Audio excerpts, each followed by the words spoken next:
Hello and welcome to Mechwarrior Online. Look at this thing. Today I'm reviewing the trial mech dire wolf, or what I like to call the dire whale. And this is the B, and once again it's a T, so it's a trial mech. And this has got a little bit of everything. Not quite everything, but it's got a lot of it. Look at this thing. Jesus Christ. This thing is a monster. Do not come around the corner and find this thing in your path. It's going to be a bad day. Let's take a look at this thing.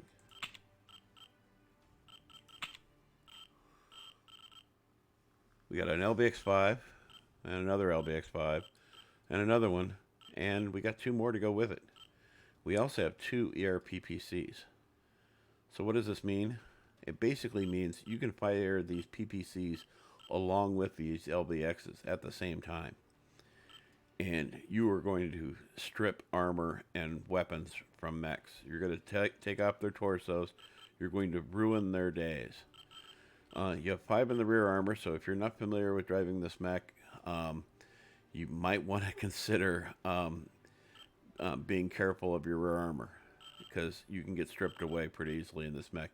I usually have jump jets on my dire wolves, and because these are omnipod mechs, when you purchase one, you can lose all the cool features this thing comes with and add a jump jet to it, or just buy one that has jump jets. Make it easy. But this has got a lot of armor on board. Ammo, it's got 6 tons of ammo for your LBXs. So you're going to be able to fire these a lot.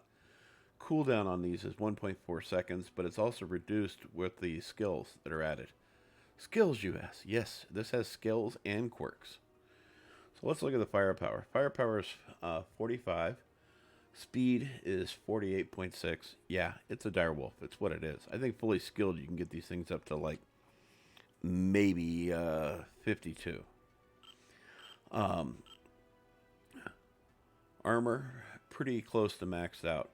Heat management, 1.26. That's actually pretty good considering the amount of firepower you have on board here.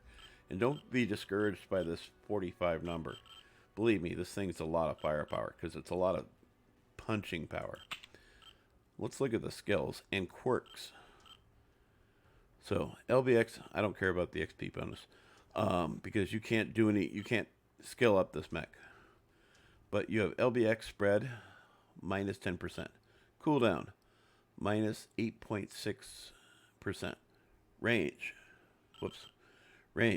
plus 15, velocity plus 25, energy range plus 5, heat minus 18.4, spread minus 10. So you have a spread of minus 10 and a LBX spread of minus 10, so that's minus 20 right there. Clan LBX ammo capacity plus 6 for every ton. Armor bonus plus 18, structure bonus plus 33. And then the torsos, this is actually pretty beefy for a clan mech. Center torso plus 21, and it looks like 17 and 10 and 5 for the other parts of the mech. Yeah, it's what it is. Startup duration, minus 60%, so this is going to start up pretty quick. Screen shake, minus 70%. That's really nice, because when you're being shot at, you don't want the shaking around as much. Heat dissipation, plus 10%. Now, heat dissipation plus 10%, plus you have a heat of minus 18.4. That's going to really help out quite a bit. Sensors, sensor range, plus 7. Radar deprivation, plus 44%. Advanced zoom on board. Nice. So now that I've read out all the basic specs and stuff, what I will tell you about this mech is you got to be careful because this has got a huge side hitboxes.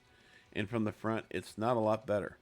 But if somebody decides that they're going to square up on you, you can really lay the damage down. And heaven forbid, a light mech comes up. You got this LBX on the arm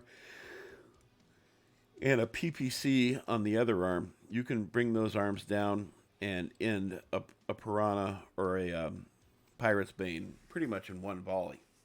You're going to do a lot of damage to them that they're not going to walk away from. Basically, how I'm going to fire this mech,